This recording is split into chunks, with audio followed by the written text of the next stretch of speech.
on week 9 of my Couch to 5K plan for walkers and runners. We've only got 4 weeks left until you reach 5K. Let's have a look at what is on the plan for this week.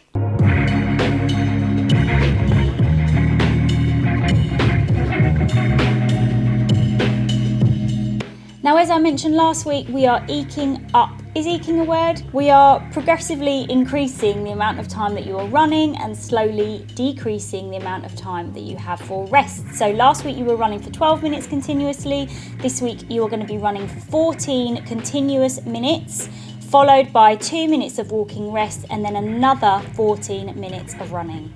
If you are really worried about how you are going to run for 14 minutes continuously, then my first thing to do would be to look back at your training and say to yourself, you have done this before. The last 2 to 3 weeks have been similar to this. You've just been running long sections, having a small amount of rest and then running again.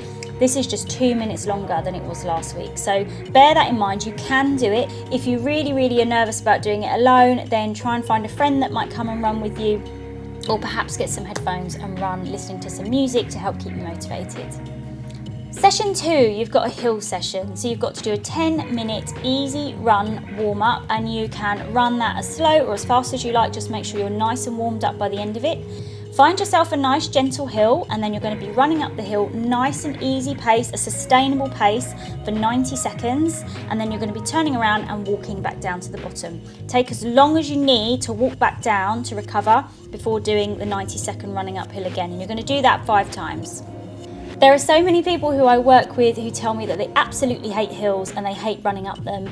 Unfortunately, the only way to get better at running uphill is to run up a lot of hills. So this should be really good practice for you. It's really good for your strength, endurance, and hopefully will give you a good idea of how far you have come in your training. As ever, third session can be an easy walk, an easy jog perhaps, an easy cycle or swim, just something to get you out for 30 minutes on a third session that week.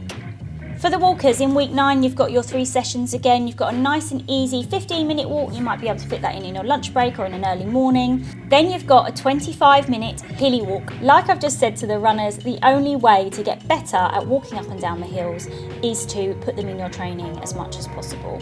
They are really good for your mental strength as well as your physical strength. So do embrace the hills and get as many as you can into this walk. Your third session is a 50-minute long walk. You'll see that we've slowly been increasing those long walks week by week. Make sure that you are fueling enough for your long walks. Don't go out on an empty stomach. Make sure that you've had something to eat to sustain you for that full long walk, and take a drink too if you need to.